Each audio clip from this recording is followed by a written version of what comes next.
time for Cigar Talk, the fastest growing cigar show in the nation. Whether you're a new cigar enthusiast or a cigar aficionado, we have something for everyone, bringing you the best interviews, cigar reviews, and weekly giveaways. So grab yourself a cigar. It's time to light 'em up.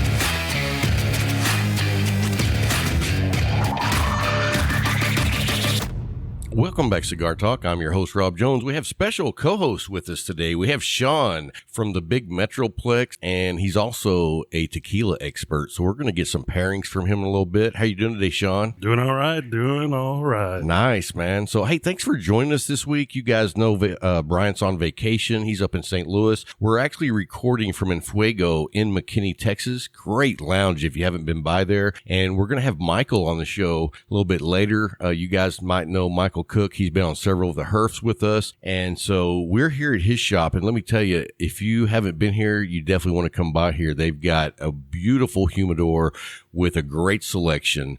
They have a lounge where it's comfortable, it's clean, it's just relaxing. I mean, you've been here before, haven't you, Shawn? Yeah, nice environment. They've got a little patio area out front. I sat out there for an hour the other day. Nice people walking by, saying hello. And, you know, I'm smoking a cigar or something, and they're going to give me the stink eye. Nope, with families and stuff. Hey, how are you? Nice. Just a really nice atmosphere here in McKinney, and a lot of people walking around. And I was thinking, this is what a small town should feel like, right? Exactly. And it's like the small town with a really nice cigar lounge. Oh, incredible. Yeah. These guys have a nice atmosphere. You feel welcome in the shop, and you sit down immediately, you know, that the brother of the leaf, man, they start talking to you. Hey, what we're talking about sports and that's what you want. Yeah.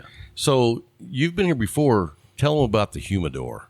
So the humidor, you come to the door and you think, oh, this is going to be a little closet. You open it up, and then you kind of look down to the left, and it opens up to a beautiful, much bigger humidor than you think. You know. Yeah, when I first looked in the window there, I was like, oh, this is going to be small. And then I looked to the left, and I was like, oh, there's the big part. Yeah, it's a unique shape that kind of lends you just to kind of walk around this big, beautiful circle. They've got a huge selection of Perdomo cigars, and that's highlighted. They've got a great selection of Padron cigars, and they've got little niche cigars here and there. You just got to kind of see and ask. I met Crawford here the other day and walked through the shop with him, and I was telling him a few cigars that I really enjoy, and he's pointing out a couple little nice little cigars, a little cheaper price point, but I've smoked a couple, and they've been really great. Really, really good to have a good tobacconist just to kind of always, man. And I tell people so many times, when you go to the cigar shop, I don't care how long you've been smoking. I love asking a tobacconist what he thinks about something to get their perspective, because that's what they do every day. And I mean, I know my way around a humidor pretty good, but when you get another opinion or another perspective from somebody who does it every day, it's worth a lot. You know what I mean? Because you're getting someone who's here on a daily basis. They know the humidor inside and out, or at least they should.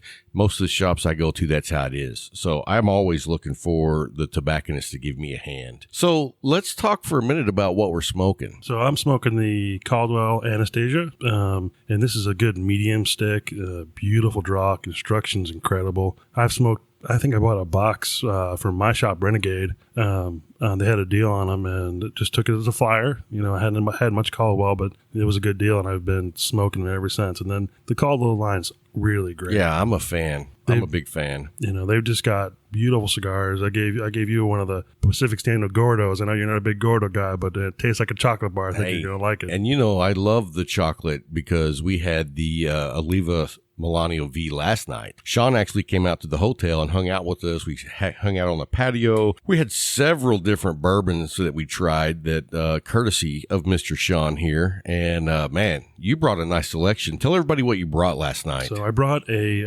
Old Forester 1910, which they went back through their logs and found that recipe from that year. And so they've been reproducing that for a couple of years now. $50 a bottle, and it's just over the top champ for me. Like, that's kind of my, got to have a bottle on hand at all times. You know, it's nice. You don't want that bottle running out. No, you don't. Like, I bought two, and I was like, well, I'm going to give one to Rob. And I'm thinking, I need another one. I need that backup always. Very nice. And then we drank the Pritchard Hill Jefferson's Reserve Pritchard Hill. That was smooth. Cabernet barrels. Now, it was a little dark. You couldn't see that color, Rob, but it's a beautiful red color. They actually age it in Cabernet barrels. Oh, okay. And I've actually been to the winery. It's a beautiful winery. The guy's been there since the 70s. And he's always been kind of on the creative edge. So partnering up with Jefferson's and doing this barrel, it really created something really unique and smooth. And I think everybody was commenting how smooth it was. It's just really nice. It was very smooth. And then what was the other one that you brought? So the other one is really rare. It's called Joseph Magnus, and it was their 13-year-old and a little higher proof. I think it's 110. Nice. You could taste it a little bit, but it was not like an overpowering 110 proof. You know what I mean? Right. Because we brought a bottle of the Wild Turkey Rare Breed, and that's 118 proof. And when you drink it, you know it's 118 proof. Yeah. But what I liked about that is you get a plethora of flavors. You know what I mean? A little spiciness, a little like cedar, and I guess that's how they distill it. I don't know that much about bourbon. I just know which ones I like to drink. But you brought, and I'll tell everybody this, Shawn shows up to the patio with a bag. He's got glasses. He's got the ice that's like a globe. He's got bottles for us to try. We're all smoking on the patio. We actually even got on the Herf last night from the patio. That was cool, saying hello to everybody. And then we just hung out and had a great time. Al Roman from The Good Cigar came by. Our friend Tim was there. My cousin Mark came by, and we just had a nice time on the patio, which was so nice because it's been a long time since I've been able to hang out with a group of people and smoke cigars. Because, our shop in Abilene, the Leaf, is getting ready to move, so we really can't smoke at the shop at all. And so when I go to the Leaf, I go in, get some cigars, and leave. And so I've missed that camaraderie, and the Herf has been super nice. I enjoy that, but getting together in person and just hanging out, not a care in the world, that was nice. Yeah. Well, and I've been listening to the show probably just a month, but I've been going through all the old shows. So I'm just listening to the Panther Island where you met Al Roman for the first time. Yeah. So that's cool. And then, I'm also signed up as a Patreon member. So I'm at the producer level. So and we appreciate you doing that. I got to produce for you. That's what I'm saying. So you know what? You're taking it to a new level. So we appreciate your support. We support everything you do. Me and Shawn talk on a regular basis, and he's got great ideas for the show. And some of them we've already implemented, and then some of them that we're working on. It was actually Shawn that came up with the idea that we needed to do more of the accessories, talk about those. So we actually did an episode last week on all the cutters that are available. And so we appreciate what you're doing and supporting the show. And so we just want to say thank you, Shawn. Oh, my pleasure, Robin. And you know what? Listening to the show, I mean, first off, you guys put out a great product. And then second off, you're doing these weekly herfs. You're putting a lot of time into your Discord. So for me to be a patron, it's like I could go to the movies and spend less money than I'm giving you every month. And I get a lot more out of it. We appreciate that, man. We really do. So let's get to, since you're going to be covering for Bryant this week, let's go ahead and do our pick six. And are you ready? Do you know what? I'm ready. All right. Well, I'm going to let you go first. I give you the honor. So first, again, Rob, you turned me on to a great cigar, Martinez cigars. And so I grew up in New York, and the Flatiron Building is one of my favorite buildings just to go and visit, just to see how beautiful it is. Oh, really? Yeah. So see, I didn't even know that was a building. I mean, I've seen it on the band, but I didn't realize that building was a Flatiron. Yeah, it's one of the most famous architectural structures in the world. Wow. Well, there you go.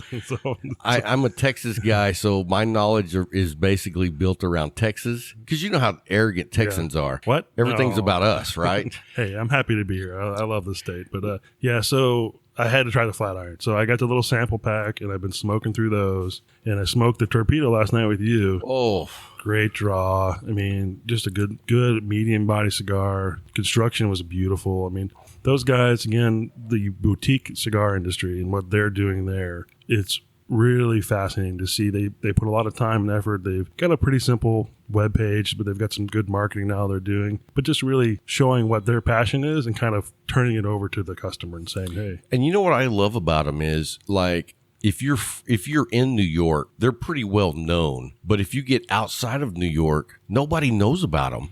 And it's like this hidden gem cigar that is available on the internet, but you can't find it anywhere outside of New York. And so I hope that changes, because everybody deserves to smoke one of those cigars. I totally agree. I mean, it's a great stick. And then my second stick of the week, I went back to my very first cigar. I went to the Arturo Fuente Hemingway. I saw that. Yeah, so that was the first cigar that I had that I was like, oh, you know what? I love cigars. And I was at going to a fancy wine dinner, and I said, what can I bring? I was going to bring some wine. He said, no, why don't you go to a tobacco shop and pick up some cigars? And then again, here we go with a great tobacconist. I said, I haven't smoked cigars before. I don't know anything.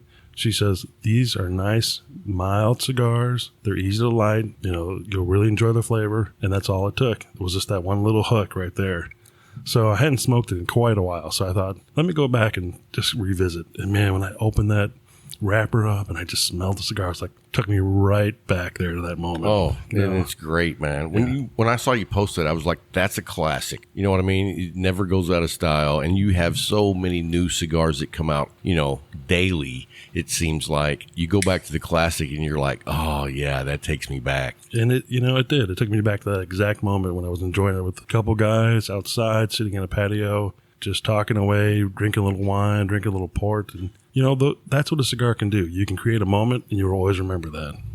Absolutely. And I've said this many times before, but, my favorite time of smoking a cigar ever, I don't even remember what I was smoking, but I was sitting on the patio with my dad before he passed away. He was smoking a cigar, which he didn't really smoke cigars, but he did just because he wanted to hang out with me and my brothers, and we were all smoking cigars. And so that time is just, will be forever etched in my memory of just a great cigar. You know what I mean? Yeah. So sometimes it's not even so much about the cigar as just who you're hanging out and smoking with. Right. Just like last night, man. It's like we smoked a lot of different cigars. We drank a lot of bourbon, but it was just great company. Yeah. So the third stick is a classic. It's Rocky Patel 1999 Connecticut. And that's my family cigar. So I've smoked them with my dad and my uncles. When we do big weddings or get-togethers, I always have those. They're a light to medium stick. But for the majority of my cousins who don't smoke regularly, it's a great cigar. Easy to light up, great draw. Never have an issue. Not going to knock anybody on their ass. No. And it's a good first cigar of the day. I go back. I bought a box recently, and I've got them all in my humidor. Just gonna let some of them age, and I'll probably smoke the rest. It's just a good cigar. And I know a lot of seasoned cigar smokers that kind of turn their nose up at like Connecticut's, and I'm like, you're really missing out on so many great cigars if you just automatically think you don't like Connecticut's. I got into my Connecticut journey probably about a year ago because I never started with the light stuff. I started with the heavy stuff. But now I'm circling back around and trying everything because there's so many great cigars out there. So don't turn your nose up at something that you really don't know and you haven't explored. And one thing I have to say to you, Rob, you're a terrible human being. You're awful. I know. You're the worst. The other cigar is my fourth. I'm going to just throw a fourth one there. Oh, okay. Lay it on us. You know what it is? The medallia. Oh, man. See, now you're talking my language. You're just a terrible person because I'm buying those every week now. You just suck, man. Well, and I tell people, I'm not just promoting that cigar because they're our sponsor. I pursued McAuliffe because I love their cigars. So it was a perfect marriage. It took me a while to get them on board with Cigar Talk, but I was always on board with McAuliffe. Right. So, yeah, you can't go wrong with the medallia. And did you smoke the Toro or did you smoke the 6x46? I like the Toro better. I know you. Tell Dan. Dan Thompson, man. So I'm going to say I was in the wine business for years, and, we would have promotions. We'd have all these different brands we were selling each month. And I did the same thing you did. I would taste through all the wines, find the wine I really liked, and that's the only one I would order for the promotion. Because there's always different flavors and palates, but when you have a passion for it and you enjoy it, and that comes through when you're talking to people, because it's not like you're selling. All you're doing is telling them how much you love it. Right. And that's the whole thing. And that's one of the reasons that I love having McAuliffe as a sponsor. Let's just go ahead and talk about McAuliffe right quick before I give my three. But the thing about McAuliffe is, they have a line that's $4 and change to $42. So they give a quality cigar that can be enjoyed on any budget. And the thing about it is, every single cigar they sell is put on a draw tester. So you're not going to get a cigar that's plugged. And that is my pet peeve, is to spend even $5, because when I sit down to smoke a cigar, I'm ready to relax. And all of a sudden I cut the tip off and I take a cold draw and I'm like, Oh, man. So I know when I get a McAuliffe, it's never going to be plugged. And so that to me is worth a lot because I know I'm not going to have that disappointment. But then you take all the blends that they have. Like, I love the Medallia, but I'll tell you the cigar I've been smoking a lot lately, I don't know if you've tried it yet, is the Leanda. I haven't had the Leanda. I'm looking for it. I'm just going to find it. That's a nice stick. I love the Riata. You've had one of those. Yeah, I've had multiple now that you turned me on nice. to it. Great coffee stick early in the morning. Yeah. And so their line goes on and on. So if you have not tried the Medallia line, I say the Medallia line. If you haven't tried the McAuliffe line, you got to look for them. And if your shop doesn't carry them, ask your shop to look at bringing them in because it's a home run. And I'll tell you what, our leaf shop in Abilene, I want to say that it probably the McAuliffe line has become one of their biggest sellers because once people get turned on to them and educated, it's a go-to stick for them all the time. Yeah. And at that price point of $4 to $42, every day you can enjoy a quality cigar. Well, let me talk to McAuliffe directly because Go for it. My shop, you were doing a little project with them for a little while and you've been a big supporter. You've been in there. You've done 2 shows with them. Yeah, I love Renegade. Yeah.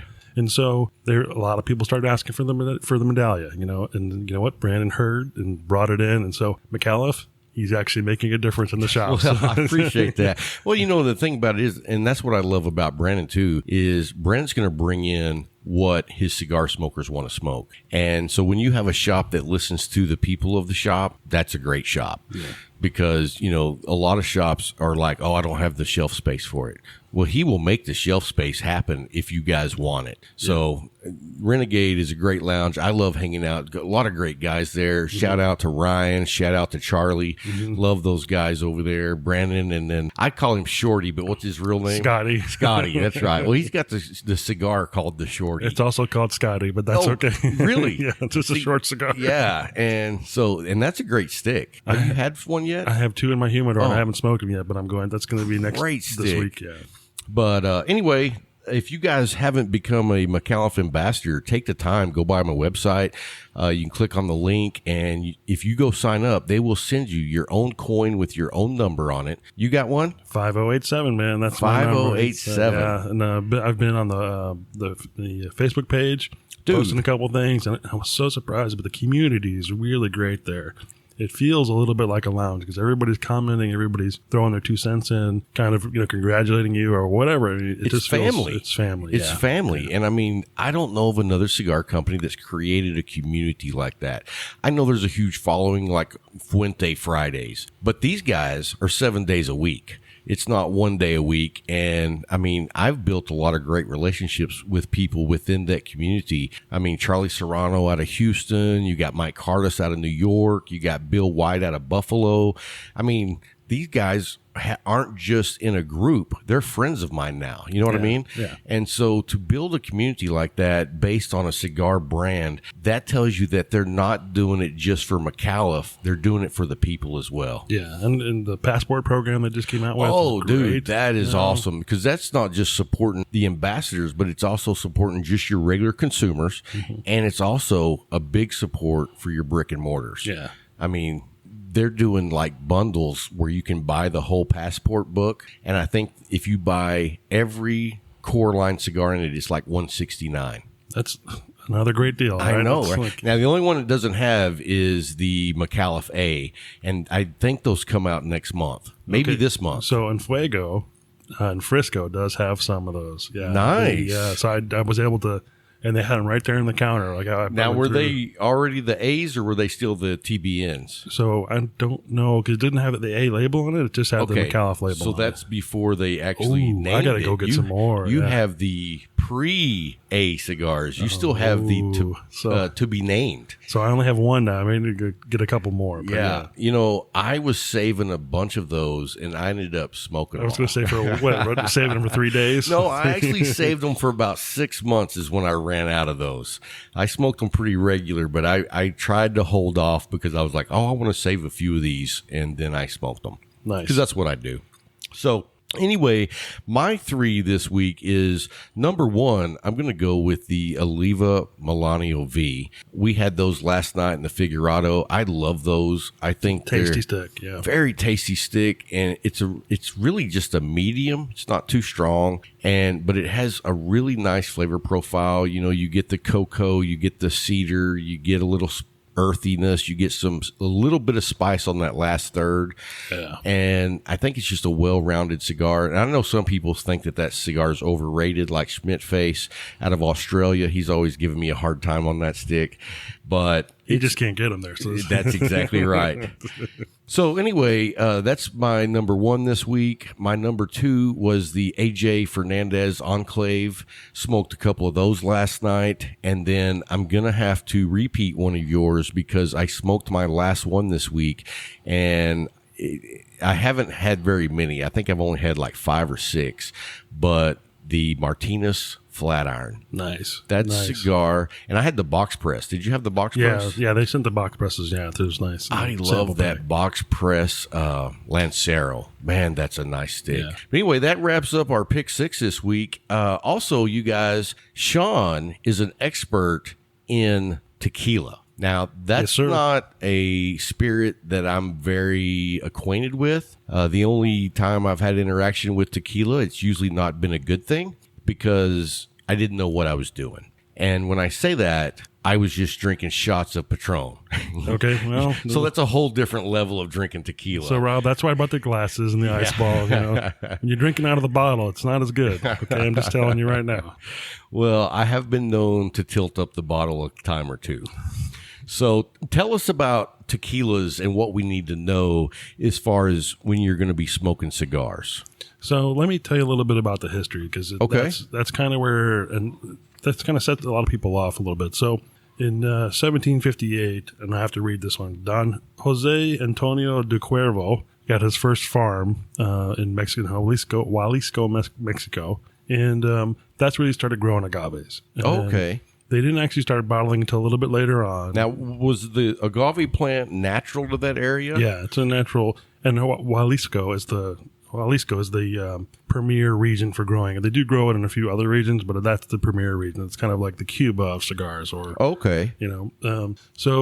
they started, when they were selling it, it was all barrels. And they're the first ones to say, we think our tequila will be better in a bottle. So they started bottling in 1880. And wow. So this goes back. It does. It's a rich tradition. And so you think about the history of Mexico, and after the 1880s, they went through a period of revolution. Sure. So both, much like Cuba. Yes. And so both sides were fighting, but surprisingly, Jose Cuervo was still building railroads, still building roads to deliver their product. And it was kind of like both sides didn't touch them because they were respected and delivering tequila. So these guys, of course, wanted to keep their tequila coming. Wow, that's cool. So what happened later on in 1974, the state of Mexico decided that they were going to seize tequila. So they wanted to make it a premium brand, and it was being made all different ways all over. So they said, no, we're gonna seize the name. You have to get a permit to grow it. You have to get a permit to distill it. And they wanted to make it 100% blue agave. But there was one small problem. What's that? Jose Cuervo had been making their silver and gold forever with 51% agave and 49% other sugars. So a lot of the problems with tequila is those other sugars. It's not that pure sugar there, but it's a tradition, and they were well respected. 40% of the tequila market's Jose Cuervo in Mexico still to this day. In the United States, it's about 35%. So with that type of family tradition and what they've done for Mexico over the years, they added the gold line, they added the silver line. So tequila is now really 4 major categories. Blanco, which is aged up to 2 months, and usually not neutral oak or stainless steel tanks. You get a little more herbaceous quality, a little more agave, peppery tones to it. Okay. So that's when you're tasting that little kick shot. That's that little peppery flavor that you get.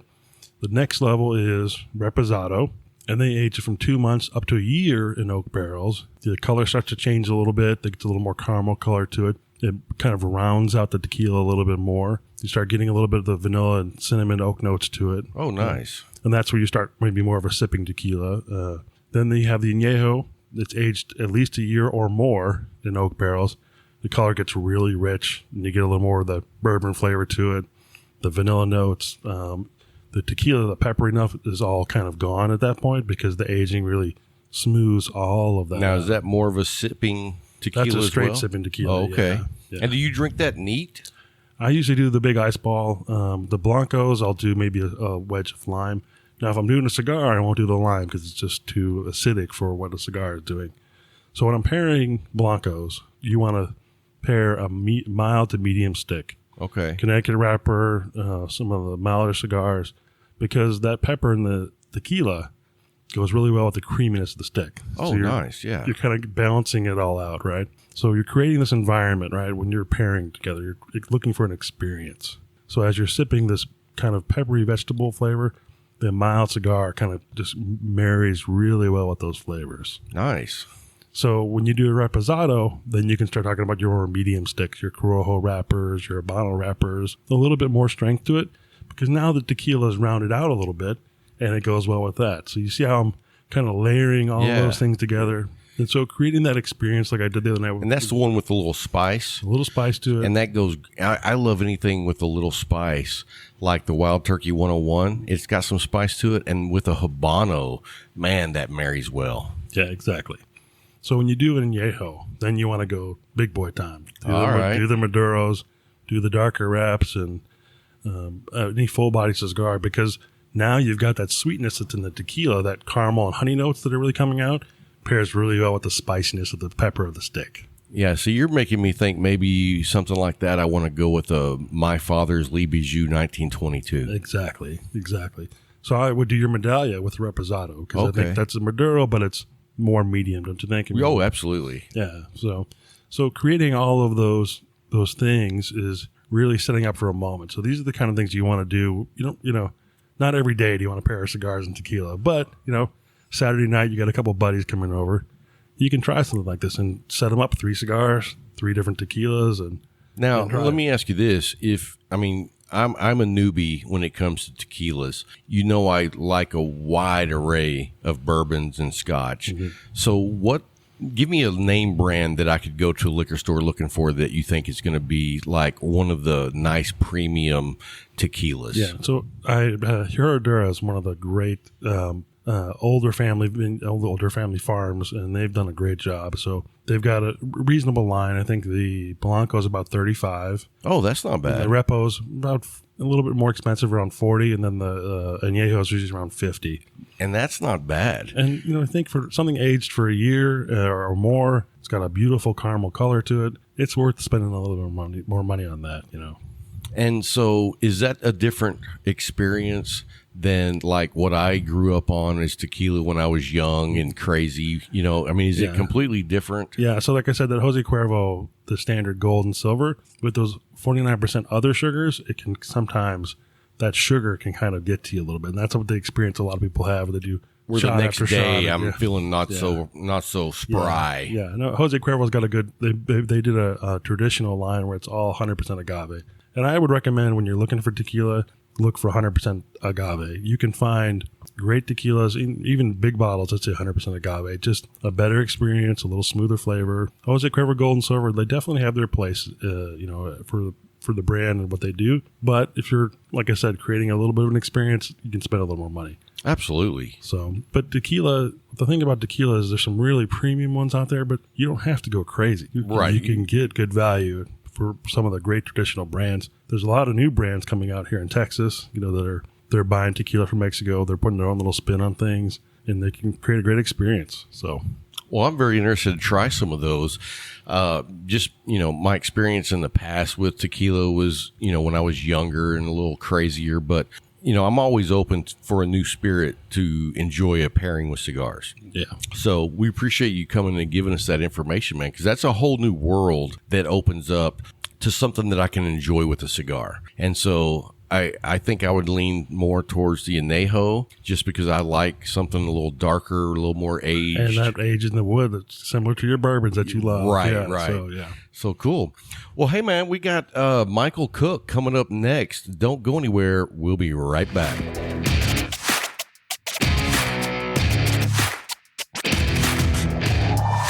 Hey guys, we have a special guest with us today. We have Mr. Michael Cook from Feugo in McKinney, Texas. How you doing today, Michael? I'm good, man. How are you? Doing good, man. I'm glad to come down here and check out y'all's shop finally. It's something I've been wanting to do, but with all the COVID thing, your travels have been limited. But dude, nice shop. Thanks. So how long have you been involved with the whole cigar shop process? Well, with this shop since about December. Okay. Man, I've been in cigars probably 10 or 12 years, maybe a little bit longer now. Back in the day, whenever I used to be a police officer before. Oh, really? Before my current job. I didn't know that. Yep. And we used to meet after a couple hard days. We'd meet down at the park, smoke a cigar or something, just everybody hang out for a little bit after work. Nice. And then got into a different line of work, and I got transferred up to La Crosse, Wisconsin one time. And a couple of buddies up there, man, they were big cigar guys. Kirk Gunderson, friend of mine, big cigar guy. Bob Kramer, big cigar guy. They started smoking. They were smoking cigars, and I'd smoked every now and then.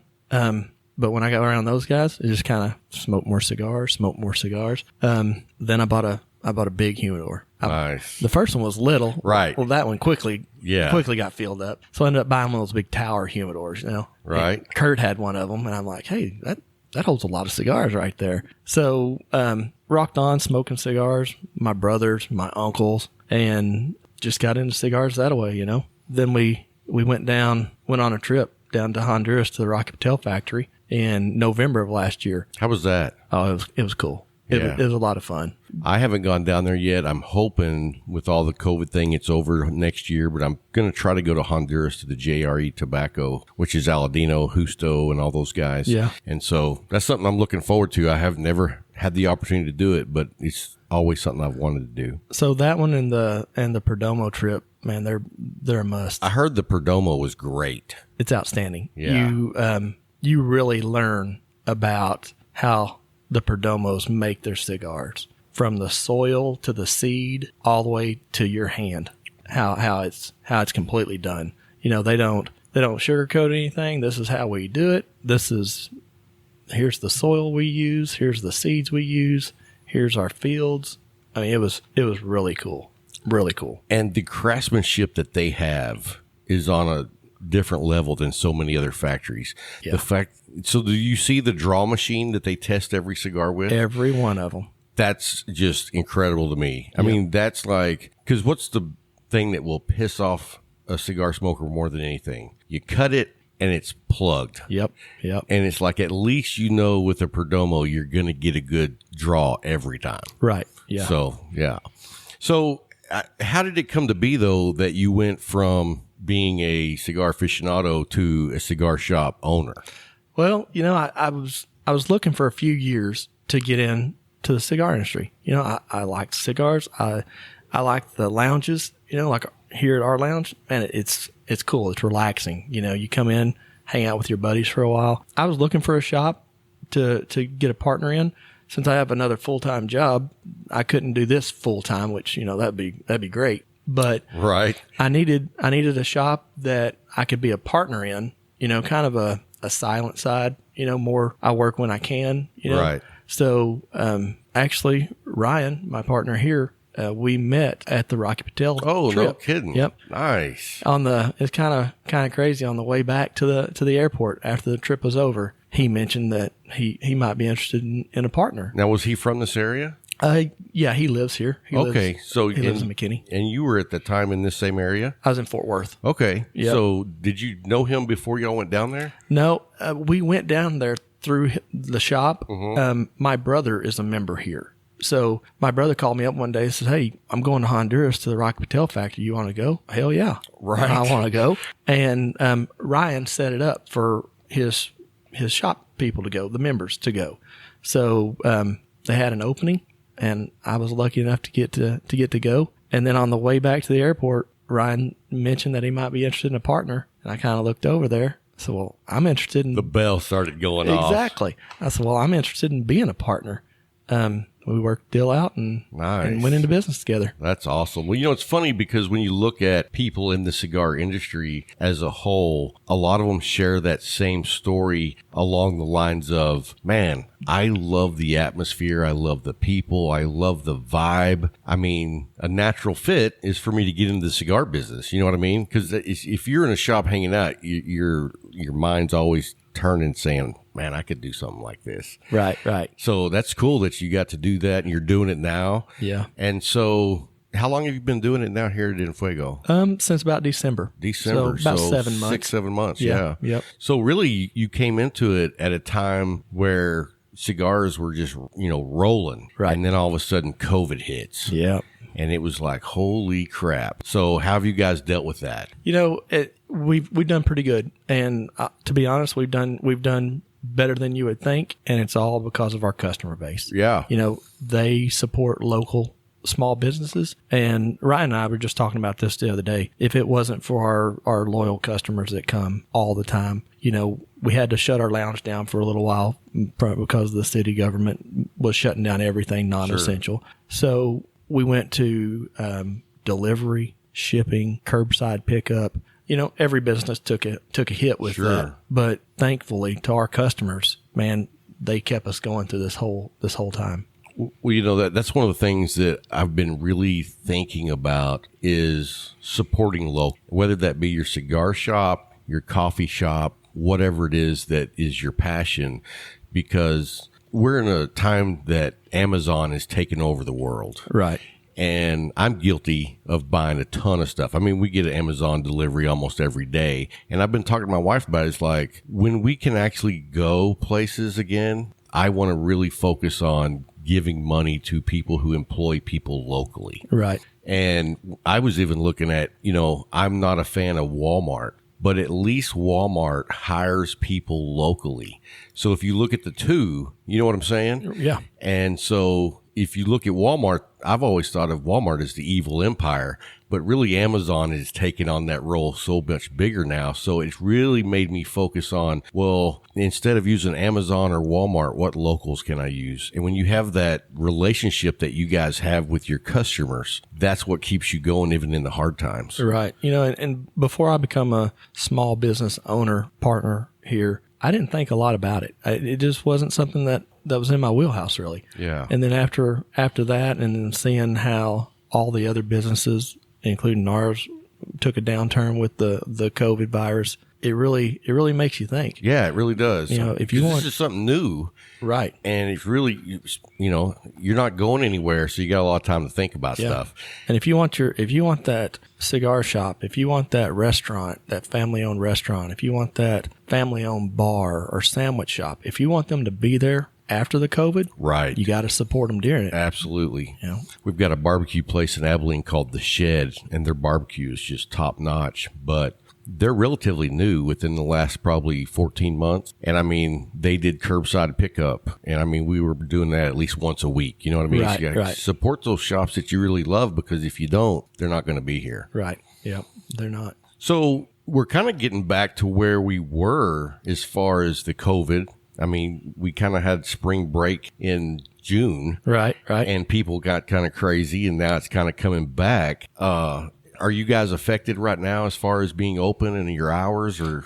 We went back to our normal store hours. During April, with the lounge being shut down, we did operate under reduced hours. But now we're back to our normal hours. We are still limited a little bit in our lounge, but it hasn't really affected us that much. Yeah, and your seating provides the social distancing just naturally. Right. So that's nice. Well, let's talk about your humidor for a minute, because I got to say I was super impressed. When you first go in, you think, oh, this is small. And then you turn to the left and you go, oh, holy crap, there's a whole lot of cigars in here. Yeah. And so it really opens up. But y'all have a really nice selection. I mean, you have a lot to choose from, and I'm kind of jealous because you got everything that I like in there, and so a lot of stuff that I haven't been able to try. So who picks what cigars you guys are going to carry? Is that a franchise thing, or is that local? Both. Okay. Yeah, it is both. We know what our customers like. We have good relationships with our vendors. somebody comes in, and if you can't find a cigar in that place, I don't know, man. Oh, dude. I mean, yeah, if you can't find a cigar in there. Yeah. I mean, I found several cigars in there. Right.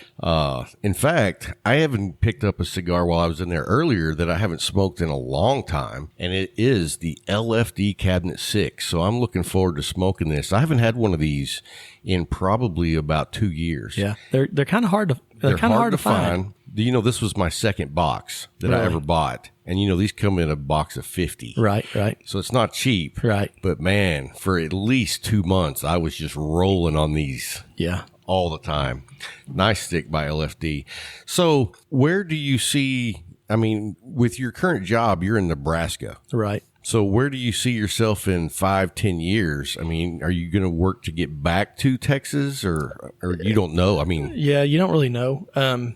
Naturally, the progression hopefully would lead me back down here to Texas to be closer to the shop and closer to all my friends I thought you here. might just start opening shops everywhere you go. No, probably won't do that. All right. You know, maybe in a few years, get relocated back down here. You know, and everything's going good. Might open another shop somewhere. Yeah, I was going to say, I could see you doing that if you had to go somewhere else, say, heaven forbid, California, because, you know, that's the anti-smoking capital of the world. Right. And unfortunately, the company you work for doesn't have any locations in Florida. Right. So you're at least stuck to west of the Mississippi. But, yeah, I think it would be interesting after you have a few years under your belt here, maybe you do want to open another one somewhere.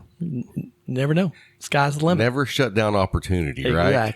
Exactly. So cool. So how does your family feel about you being in the cigar business? Your wife and kids, are they on board? Yeah. My wife, she likes to come down here and hang out with everybody and see everybody. My older two girls, they don't mind it at all. How old are your older girls? I've got one that's 27. Wow, you're old. I am old, man. One that's 23, and then my youngest daughter will be 22 this year. Oh, wow. Yeah. See, I waited way late in life to start having kids. So I have an 18-year-old and a 20-year-old. Oh, and man. I'm 8 years older than you. Yeah, we started early, and now It's paid off. It has. They're out of the house. I took the fun on the front end. Yeah. So I completely understand, because I was always like, man, I can't imagine having kids this young. And now I'm like, man, I wish I would have had kids that young. Right. But My youngest daughter, she came down and actually shot a commercial for us that we. Oh, nice. We put it on our Facebook page. It's been several months ago. I don't think I saw that. I'm going to have to go back and look. Yeah. It's about almost a 2-minute commercial. Just gives you an overview of the shop and everything. It's pretty good. So let's shift gears here. Let's talk about cigars. Okay.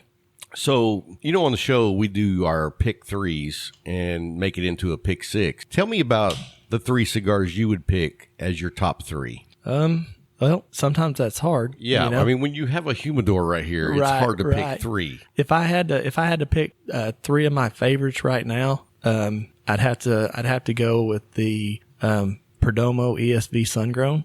Man, and I'm a Maduro guy most of the time, but there's just something. I love the Sungrown. Man, there's something about that ESV Sungrown. Now, I've never had the ESV, but just the regular Perdomo Sungrown is fantastic. Yeah, that ESV Sungrown takes it up next level. Yeah, it does. That's one of carry my those here. Yeah, man, I'm spending so much money while I'm here. Go ahead. Next one, probably the Padron 1964 85th anniversary. Another one I have not had, and you have those here. Yeah. Ching, ching, Yeah, ching. there we go. Some more. Those are phenomenal. I mean, it's a Padron. I mean, on the next level. Okay. It's phenomenal. And then I would probably say right now, and you know, your top 3 sometimes change, sometimes not. Probably the Rojas Statement Lancero. Another one. See, I have not smoked any 3 of the cigars that you just mentioned, so I can already tell my wallet's getting lighter as we sit here. And we also carry those in there. Of course you do. So I will say this to everyone. So when we got here, Michael recommended me their house blend cigar. And, you know, most of the time I'm not a big fan of house blends because it's just a mediocre stick. You know what I mean? Yeah. And dude, I just finished that. I thought it was like a good cigar, the first third. Thought it was a good cigar, the second third. The third third's a great cigar. Right. I couldn't believe it was a house blend. Yeah, and that's also made by Rojas. You know, it's for the local and Feugo shops. They roll them specifically for us, and you don't see a lot of box pressed. No, and that San Andreas wrapper, I love a San Andreas wrapper. It's toothy. It just feels so nice in your hands, and that box press sends it over the top. And I'm not a big box press guy because so many people don't do box press the right way. That one is perfect. Yeah. And like we were talking earlier, whenever I go to my humidor and I don't know what I'm going to go smoke, a lot of times you do. You know what you're going for. You're going to grab that cigar, go out to the patio and smoke. If I don't know what I'm going for, I'll grab one of those. Can't beat it. No. Especially for the price point, man. You can't. Oh, yeah. What is the price point? $6.49. $6.49 for a stick that I think could be $10 all day long. Yeah. And so, first of all, let me say I'm impressed that you only charge $6.49 for it, because y'all could jack it up to $8 and nobody would even say a word because it's that good. Yeah. But so I'm going to say for my top three, first of all, this cigar here you recommended, I haven't had yet. Summer Mesa? Yeah, but I've been wanting to try this a lot. I don't know if you noticed, but we had David Lafferty on the show a couple of weeks ago. I listened to that podcast. Oh, wow. He listened to the show. I did. All of it. Wow. So I'm a big fan. I picked one of these up. You didn't act that excited about this, but I'm super excited about these. I have smoked it. That Sin Compromiso it's a great cigar. It is. I'm glad you said that, because I butcher Sin Compromiso. Yeah, I heard the last one. Yeah. I got better at it. But this is one of those sticks I can't find anywhere locally. So whenever I go somewhere, I have to pick one up. Right. Now, the other ones that I've been all over is the Aladino Corojo Reserva. Mm-hmm. That stick for me is just lights out. And then I also have been smoking the Aladino Maduro Box Press 6x46. Yeah. Great smoke. And what's interesting about it, it has a nice Maduro wrapper on it, but the filler and binder is a Corojo. Really? So he's blended those together, and it's fantastic. Wow. Have you had any of the Guardian of the Farm? Absolutely. The Night Watch? Yes. Yeah. I've had every Guardian of the Farm that's made. Yeah, those are outstanding cigars. And I'm a fan of Aganorsa leaf in general. I think they make a really quality leaf that has a unique flavor. In fact, I described it one time that it was kind of like a Padron. Not that it tastes anything like a Padron, but you know how that Padron has that Padron flavor profile? Right. Aganorsa has that. It's their own. Right. You know what I mean? Yep. And so when you can find a brand that puts together that flavor profile that that's impressive. Right. And it's going to be consistent every time. Yeah. And, that's one thing that the Padrones they're famous for. And even the Perdomos famous for it. Yes. You can take a box 10 years ago and a box today, and you're going to the same. Yeah. It's amazing. A friend of mine that's online, his name's Nate Allen. He lives over in Atlanta, sent me a Padron 1926 Millennium. Have you had one of those? I have not. No. Okay. It was made back in 1999 for the Millennium. Oh, yeah. And so he sends it to me about 2 years ago. So this cigar is 18 years old. And I'm thinking it's not going to hold up for 18 years. I lit that up. Construction was perfect. The flavor profile was Padron. You know what I mean? I was like, holy cow. He also sent me a bunch of Cubans, which I'm not a Cuban cigar guy. Right. I know a lot of people that's one of their highlights to smoke Cubans. And I'm like, I'm more of a Nicaraguan, Honduras, Dominican Republic, that kind of cigars. Yeah. Have you smoked very many Cubans? I've smoked a few, but not a lot. I prefer, just like you, the Honduran, the Nicaraguan, Dominican, And every time I've smoked a Cuban, I'm like, well, maybe this one just wasn't that good, Every time I've smoked one, I'm like, that was it. Right. It's like, I don't know what all the hoopla was about. Right. I think it's all, I can't get that. Right. In my opinion, the Nicaraguan, Honduran, Dominican cigars, they're just as good, or if not twice as good. And I think that you have Cuban. the quality of the blenders are now in those countries because of the oppression in Cuba. Oh, yeah. So those guys got out of there, and they're making the best cigars because the guys who were the best all got out. Or at least that's my theory. So when we went down to the Perdomo tour in February down to Esteli, one of their gentlemen that worked for them is Aristides. Aristides Garcia. And that was probably one of the best parts of the tour. We sit down and drank coffee, smoked cigars, and listened to his life story. And he was from Cuba pre-revolution. Wow. And his family goes all the way back, tobacco and everything. And he told us about the difference between pre-revolution and post-revolution. And as an American, I don't know anything about that. Right. That's something that we couldn't really understand. But listening to him and how he's still a Cuban citizen, but he went to work for Nick Perdomo 20-something years ago. Wow. And he's in charge of their tobacco selection once it comes in. Phenomenal story. Just to listen to him, how genuine it was, it makes you really appreciate everything that you have, And he's and what goes into cigars. Yeah. And he's almost, I think he turned 89. Wow. He's still working. Every day. Wow. Every day. He rolled us a cigar right there. I didn't smoke mine yet. I've still got it in the humidor. Yep. Wow. But his story, that topped off the whole trip. I mean, it was just an amazing, heartfelt story that there's only one place in the world you can get that. Right. And that was right there. Well, that's how Julio is with JRE Tobacco. Him and his sons were the ones who had Camacho before Davidoff bought him out. Oh, yeah. And that's where JR Tobacco came from, was they sold Camacho to Davidoff, but they reserved the rights at their farm to keep making products. So they went under a different name. And of course, the two brothers split into two different companies. But Julio still selects the tobacco, but he was in Cuba before the revolution and he escaped. He came to America, served in the armed forces in the Korean War. Then he came back and got his pilot license and he crashed his plane. Everybody in the plane was okay except for him, and he was paralyzed from the waist down. Oh, man. Now, at 76 years old, he's on the floor of the rollers making sure that everything is perfect. Yep. And it's like, wow, what a story. You know what I mean? Yeah. Those just don't happen anymore, it seems like. Right. And, you're talking about making sure everything's right. Until you go to a factory, My Father factory, Drew Estates or Perdomo, the Rocky Patel, we don't really understand quality control to that level. Right. I mean, it was amazing how many times that we were told this is an inspection station or this person is an inspector. I mean, they're at different levels of making the cigar. Yeah. And then once they're, when they come in to be fermented in the pilones, you got your inspectors. And then when they come out to roll, you got your inspectors. Once they're rolled, you got your inspectors, And that's all they do all day long is just inspect cigars. Right. And then now it's time to go to the aging room. Well, they get inspected. Well, now it's time to come out. Well, they get inspected. And all the way until that box closes, there's somebody that is looking for color, quality. I mean, it was amazing. As Americans, you don't really see that quality control down to that microscopic level. Right. I mean, in America, quality control is, that'll do. Yeah. and that some of the stuff that I'm like, well, that's a reject. What's wrong with that? And they'd pull it up and it would have little bitty microscopic. Minuscule. Yeah. Something super small. I'm like, hell, I'd smoke that. Right. I wouldn't even notice that. Right.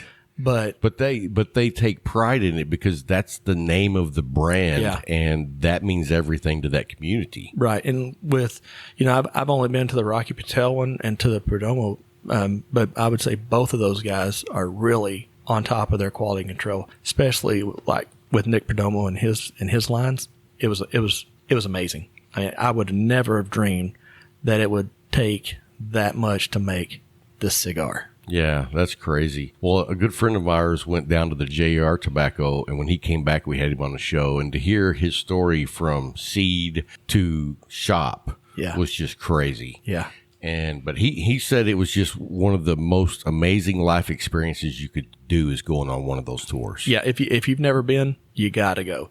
Like I said, I went on Rocky and I went on the Perdomo, and I learned so much on the Perdomo field.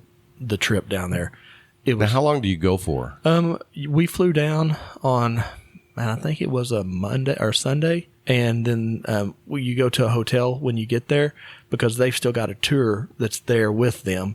They bring the tour back on Monday so they can all go home. They swing by the hotel, pick you up, and then you fly into Managua, Nicaragua, stay at the hotel, and they pick you up that Monday, and it's about a 3-hour bus ride to Esteli.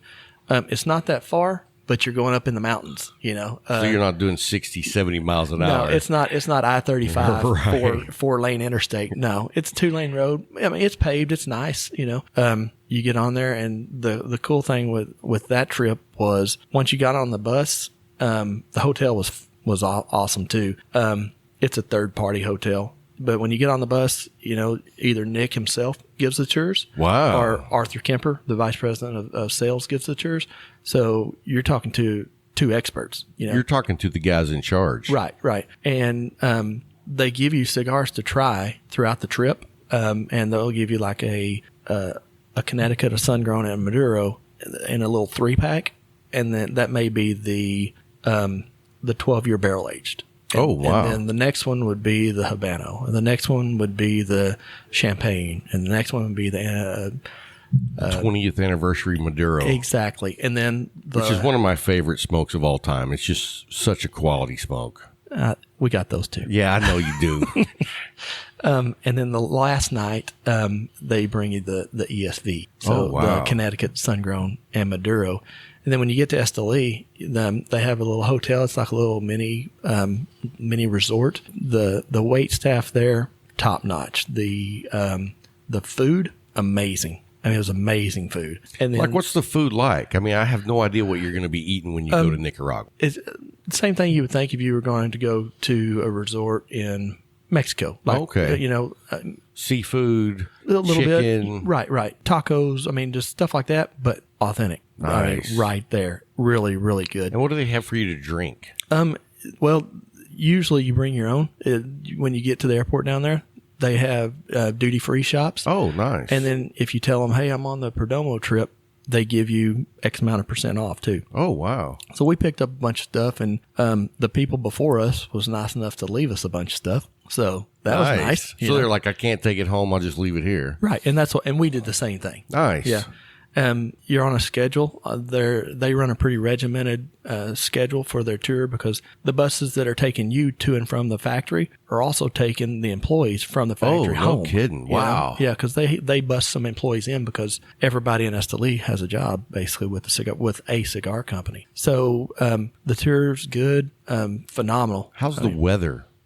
Perfect. Nice. Yeah. It was about probably 80 and sun shining. Especially, we got to go to the And what time of year did you go? February. Wow. Yeah. That's awesome. It was freezing up here, and it was 75, 85 degrees down there. Sun shining. How's the night? Cool, nice evenings? It was perfect. They have at the hotel, they have a big courtyard, and with like those Adirondack chairs. Perfect places to sit out and have cigars after dinner with everybody. Nice. It was a lot of fun. Now, what time do you have to get up and be on the tour? Usually breakfast was at 7:00. Wow. And then, so you're going to have a full day. Oh yeah, it's a full day. It's one of those, they call it the college for cigars. I mean, it's a full, every minute you're learning about stuff, and they walk you through the entire process. We got to go out and tour, one of the fields, Finca de Natalie. And the cool thing with that, you go through some pastures to get there, and just a dirt road, and then you come up to the top of a hill, and it overlooks the entire valley of these fields. Just beautiful. Yeah, and every little section is in a different stage of growth. Oh, wow. It was neat. They have have you heard of the lot 23s? Yes. So that's grown there in lot number 23. Oh, wow. Wrapper, binder, and filler. So basically it's a Puro. Yeah. Nice. From right there. Wow. But I did not know that. If you get the chance, man, you got to go. Well, I definitely want to try to go next year. Hopefully this whole COVID traveling thing's out the window and we can get back to a little bit of normalcy. But yeah, that's one of the things that I've wanted to do for the last couple of years is take one of those tours. Yeah. With back to our shop and stuff, we have events all the time. We have usually once a month we'll do an event with a cigar company. Maybe Drew Estates, Perdomo. Lots of people come in. So we have that. We do. We were talking earlier. We do that Man Cave Monday. That sounds awesome. Tell everybody what that is. So the third Monday of every month. You come in, and it all depends on what we're cooking. It all depends on what we're cooking back there. But we have a local butcher and restaurant, Local Yokel. It's local to here in McKinney, downtown McKinney. So we partnered up with those guys, and our last one that we did, it was with the Dunbarton and Tobacco Company. That was the cigar that we were featuring for that, and it's one of the deals. You come in and you buy $50 worth of cigars, and the owner of Local Yokels in the back grilling up Wagyu ribeyes. Oh, man. We've had ribeyes, we've had strips. Comes with the baked potato and all that stuff. But so you spend $50 on cigars and get a badass meal. Yeah, that's awesome. Yeah, I mean, because if you go out to a nice place, you're going to spend $50 on a steak, and I don't remember the last time I went into a cigar shop and didn't spend $50. Right. So it's a win-win. Yeah, and it's growing. Every time it seems like we got more steaks to cook. People come once and they're like, "Hey, is this a every month deal?" I'm like, yep. Third Monday of every month, come on down. It's just a good draw. So is this cigar. Yeah, that's a phenomenal cigar. And this is Dunbarton. What cigar is this? That is the Summer Mesa. I have not had this. I've been seeing it everywhere. Yeah, that's a good one. I like those in the morning with a cup of coffee. Nice retro hell, smooth, rich cocoa going in there. Yep. Little cedar going in there. Yeah, that's nice. Just so everybody knows we're lighting cigars, so. Yeah, these are a super smooth cigar. I mean, really, really good. Oh, is that what you're smoking? Mm-hmm. Yep. Very nice. Yeah, I'm going to have to get some of these too. Man. Yes. We have those in there too. Yeah. But I love the feel of your shop. You have, it's an open concept here where you have chairs positioned. You have some tall tables with tall chairs. You have the old English leather chairs. You have a position over here for 6 guys to hang out. You've got the tables where 2 or 3 guys can hang out. So even though it's an open room where you're all in one room, you still have your own space. Right. And a lot of times we'll get during the day, a lot of guys, they work from home, especially with the COVID, all that stuff. We have a lot of guys that come in and use our high tables. Man, they'll come in, set their computers up, get them a cup of coffee, and just work and smoke. Yeah, do what they do from home, but at their new home. Right, they're home away from home. Exactly, absolutely. Yeah, and it's like you said, it is all open, but there is little spots that if you come with just you and your wife and you want to. Just be with her or whatever. We got over in the side, the very front of the shop. I saw that. A lot of people missed that little section. I missed it when I came in. Mm-hmm. Yeah. And then y'all have got way cool accessories. Oh, yeah. Yeah. Now, which is the lighter I'm buying? The Bugatti. The Bugatti. Yeah. That's pretty cool. Yeah. There's no more filling the tanks, no more bleeding the air out of it. Pop in a tank, get 50 to 60 cigars out of it when you run out. Which is amazing in itself. It is. One of the first lighters I bought was the Altitude Zycar. Mm-hmm. You've got one over there. Yep. And, I was a huge fan of Zycar at one time. But when I bought that lighter, I didn't realize it holds enough fluid to light about 3 cigars. Right. And it's like, man, now I got to refill it again. And that little vessel inside is so small. Yep. And so I love lighters that will last me days. Right. And those have the 18 milliliter little CO2 looking cartridges that you just pop in. The cool thing with those lighters, man, is they come with the lighter and 2 canisters, and then they come with a replacement burner too. So something happens and your burner went out, pull that one out, throw it away. Put your replacement burner in there. Wow. And then, like we were talking earlier, if your buddy comes in with his lighter and, oh man, he's out of fuel, you can pop your butane canister out, fill his lighter, and put it back in your lighter, and then you're good to go. Wow. So we got those. We got a ton of Zycar stuff, a ton of Colibre, a ton of Lotus. Now, I saw you use the Zycar Deep V. I do. Yep. See, I use the Colibre Deep V. So the Colibre, I actually like it better because the ring gauge of it is smaller, and it holds your cigar better. That Zycar, you've got to cut it with a purpose. You've got to be thinking about what you're doing. You got to look at your tip. Right, because the bowl is for, I think you can get a 64 ring gauge cigar in there. So your cigar will move around on you to where, and it's just personal preference, but that Colibre, man, you put it in there, it's perfect. It fits just right. In fact, we were talking about that on the show not long ago, maybe the last one, I don't remember, but it's almost like the perfect cutter. Like, the cutters that have the back where you can't stick it in too far. Right. that deep V is almost the same because you don't even have to think about it. You just put the tip in, cut it, and you're done. Whenever I have somebody that comes in that says, I've never smoked a cigar, how do I even cut this? I have a Perdomo cutter with the back on it. Nice. That's perfect because you can't cut too much. Right. So can't screw it up. Right. And that's a perfect way to get somebody started. But I use a little bit different. I'll use a flat cut. I'll use a deep B.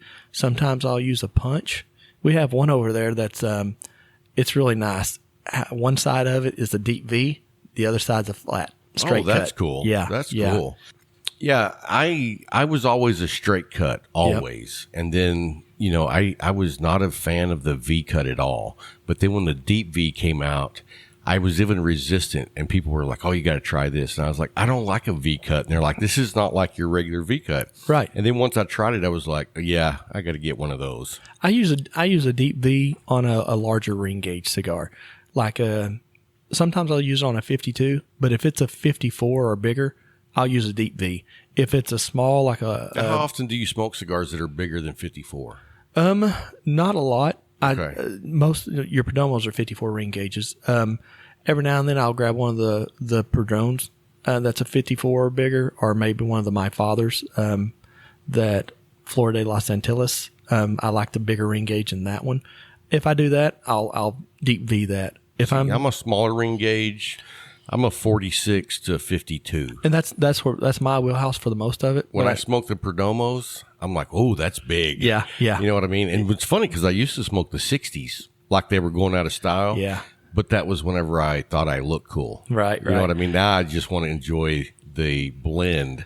That's like when we were talking with that cigar, one of my cigars that was my go-to favorite right now, that Rojas Statement. That's a Lancero, And man, you get so much more flavor from that wrapper because a lot of people don't think about it. A lot of wrapper. Yeah, a lot of people think, well, that's just a little bit of wrapper. No, it's actually a lot. It's overlapped as it rolls up the cigar, so you get tons more flavor of that wrapper versus just tasting the binder and the filler. And that's my whole philosophy. Like one of my favorite cigars is the Medallia from McAuliffe. I like it in the 6x46. I know a lot of people like it in the Toro, but I'm like, in the 46 ring gauge, I'm getting more wrapper per filler. Mm-hmm. And so I think that I get more flavorful, the blends. Yep. And to each their own. Right. It's so personal preference. If Dan Thompson's listening, to each his own. So, well, shoot, man, we want to say before we go, I want you to tell everybody how they can find us. We also, one thing real quick. Yeah. We also have our locker room back there. We have members that come in. That's a very unique locker room too. You showed me that earlier, and it has holes cut out in the door of each locker. Yep. And the humidor is actually part of that room because there's no divider up top. Right. So the humidification in the humidor is actually in the locker room. Right. And we also have added humidification, the little humidifier up top there. Is that what that is? Yep. Okay. It just keeps it perfect. And the good thing about that is our customers come in, they can leave their cigars. They could leave a bottle that they brought in there. I'll tell you what I thought was really unique is, and I've never seen it anywhere, is you have lockers, which most cigar shops have lockers, but you guys actually have drawers. Yep. So basically, it's like having your own humidor if you just want to put cigars in there. Right. And that is handy. Yeah. And the cool thing with that, man, is we've got 3 different sizes over there. And of the drawers? No, of the lockers all together. So we've got a 14-inch by 12 by 12. That'll fit a full bottle of Balvenie or whatever you want to put in there. We've got a 12 by 12 by 12, and you can still hold like the smaller bottles. Mm-hmm. And both of those, if you become a member, that comes with 10% off of everything you buy. Nice. And that's on top of your rewards. Oh, no kidding. Yeah. No way. Yeah. So, and then the drawers, they come with a 5% discount. So nice. And what we even get sometimes is like me and you want to go in on a big locker. You get 5%. I get 5%. Very nice. Off of everything. Yeah. Very nice. So that's one thing, man. We have a lot of awesome rewards and discounts for everybody. You know what we were saying earlier is how the consumers and your cigar smokers have taken care of you guys throughout this COVID season. Well, you give back in so many ways. You have your amazing man cave Mondays, right? Then you have your events and then your rewards. So it's a really nice relationship that you guys have built with your consumers because they get a great experience and they're taking care of you at the same time. Right. So, that's the way it needs to be. Yeah. Our shop here, it's a great shop. There's thousands of shops in the world. Sure. But this is ours. And when a customer comes in here, it's theirs. And you know what I really like about it is how nice and comfortable it is, but it's also super clean. Right. Yep. You go into some shops that have been around a while, the cleanliness is not on the top of their priority list. Yeah. And so it's really nice atmosphere in here. Yeah. That's something that we take a lot of pride in. With cigars, you can get. When I got here, you were cleaning. Right. And right. I was like, it looks clean already. Right. Yep. So nice job. Yeah. We try to make sure it's spotless in here. This is your home away from home. We want you to want to come here. We want to hang out with us and relax, And so do most of your cigar smokers that hang out here, do they live in McKinney or, do they come from other places as well? Because this is kind of like a, one city after the next around here. So I would say it's probably both. We have a ton of guys that come and gals. They live locally. They come down here and this is their home away from home. We have the people that come down and they'll go to one of the mini restaurants we got on the square just a block away, like Rick's Chop House, have a big steak, come down here afterwards, have a cigar, bring your own bottle of wine, whatever you want. And then you'd be surprised, man. I checked some guys out the other day that was from Omaha, Nebraska. Wow. And I was like, what brought you in? They were going to a wedding down here. So, we've only been in business here for almost a year and a half now, a little over a year and a half. We're getting our name out there even more and more. Social media, Facebook, Feugo, McKinney. Well, I was going to ask you that. Tell everybody where they can find you on social media. Yeah. Our website, our Facebook page and Instagram is at Feugo McKinney. Okay. Just as it sounds, as it spells. We have people that find us there. You can Google us, Well, and we'll have put a link down below the episode. So if you want to look them up, we'll actually have a link to your website, your Facebook, your Instagram, and all that good stuff. Yeah, that'd be cool. We have people from all over the place that come. So the people that were from Omaha, did you tell them that you're living up that area? I did. And I tell them, hey, I come down usually once a month or so. If you ever need anything, give me a call. Nice. I don't mind bringing them back up there. Heck yeah. Saves them on shipping. I sell cigars. It's a win-win. It's a win-win. Everybody's happy. Right. And being from Omaha, you guys carry a lot of stuff that they can't get up there. Right. Yeah. So, and I've been to the safari. You've been there. They have a beautiful humidor. Very nice. It's all teak wood. Yep. Very impressive. But even that being said, and that's a big humidor. It is. You guys still have a lot of stuff they don't have. Yeah. So, you guys have a lot of stuff I haven't seen in a lot of shops. Yeah, that's one of the things with the Feugo brand. The 4 shops that are down here. We have a lot of good selections. And we was talking to a guy earlier, and each one has most of the same staples, the staple cigars in there, but each lounge will have some different ones too. Right. So, I don't know. There's always cigars that people, hey, do you have this? Man, no, I don't. We don't carry that one. Well, that comes down to like people who's always hunting. Right. You know what I mean? They're looking for something that you can't find anywhere. Right. And so I do the same thing. I go to a shop. I'm like, hey, I haven't had a JT Signature Series. Do you have those? And usually the answer is no. But if you do come across one, you're like, yes. Yes. Yeah. It's kind of like finding bottles of bourbon that you've been looking for, or scotch. Or wine or anything. Exactly. Yeah. So, but man, we have a ton. Pretty much whatever you could think of, it's probably sitting in there, most likely. Yeah, I was impressed. Well, hey, man, thanks for coming on the show. Thanks for having us here. I love the shop. We're going to have to come back up here more often. Absolutely, man. Thanks for having us. Oh, absolutely. And this episode will be coming out Monday, tomorrow. Cool. So you can have all your people listen to the show, and they can find out a little bit more about you. Appreciate it, man. Thank you. You're welcome. Thank you, brother.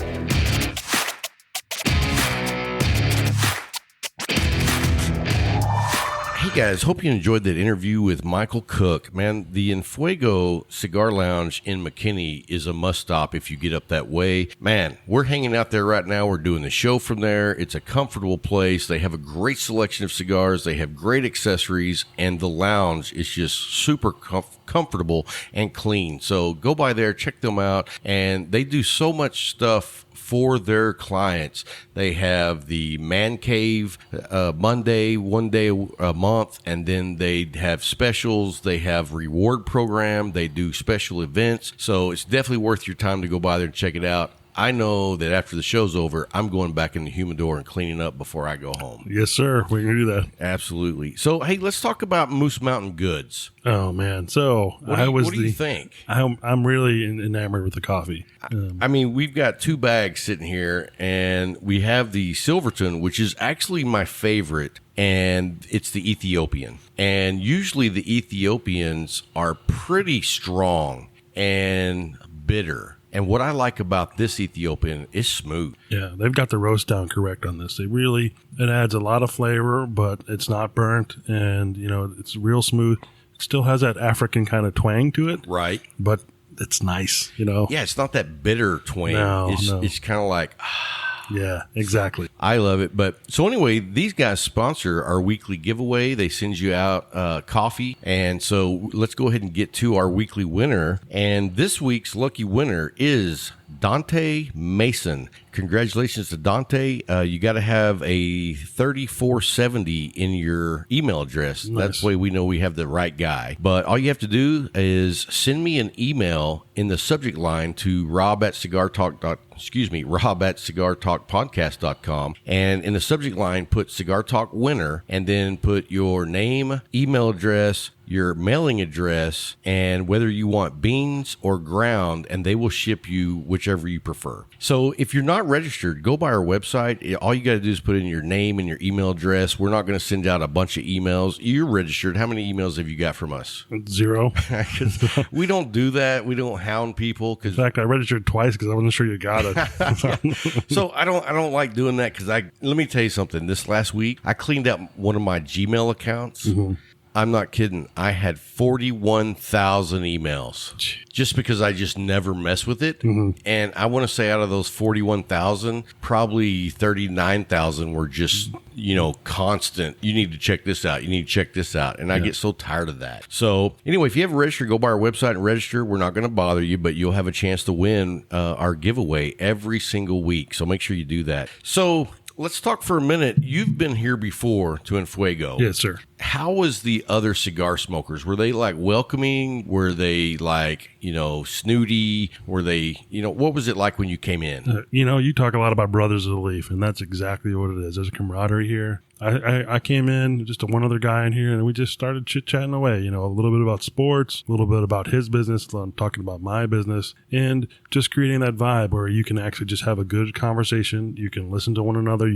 What's nice is, what I found in cigar shops is people listen and then respond to your answer, which a lot of times... Where they're listening, yeah. They're just waiting to say what they have to say. And right. Cigars put you in a place for 45 minutes to an hour. You can't really get up and go. You got to kind of be there for that cigar. And that experience just creates an openness to talk. It does. Can you imagine what the world would be like if cigar smokers were in charge? That would be amazing, wouldn't it? It'd be nice. We would all just be laid back, having a good time. Nobody's judging other people. And it's just, that's what life should be about. And that's one of the reasons that I love being part of this cigar community. Yeah. And that's what brought me in. Just like I told you, smoking cigars with my dad and my brothers. Mm-hmm. When I go to a cigar shop, I get that same type of experience with people I don't even know. And so that's what the cigar community is all about. And that's what I love about Feugo is they have that atmosphere when you come in. Yeah. So, well, hey, man, that's going to wrap it up for this week. And, Shawn, we want to say thank you for filling in for Bryant. My pleasure. I think that you probably are a little bit more intelligent than Bryant. Definitely better looking.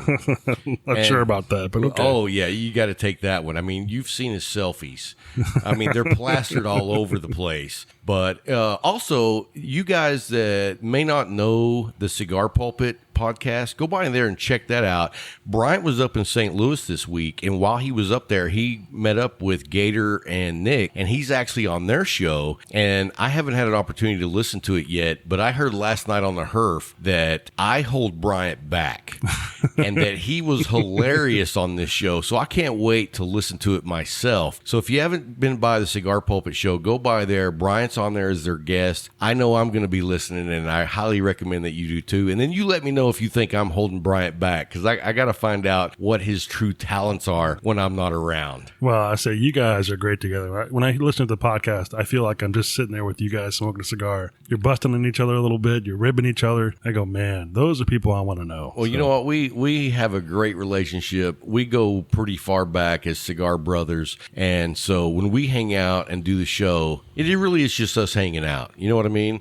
Yeah. And we give you the straight cut truth of whatever we have to talk about. And when we're done, we usually hang out for another hour and shoot the breeze and smoke another cigar. So we go way back, and everybody knows that listen to the show that before we got started, we played Madden, and I just whipped his ass every week. That's not what he says, but that's okay. Well, hey, man, we do appreciate you filling in for him. And for you guys that listen to the show, hope you enjoyed it. And until next week, Keep smoking.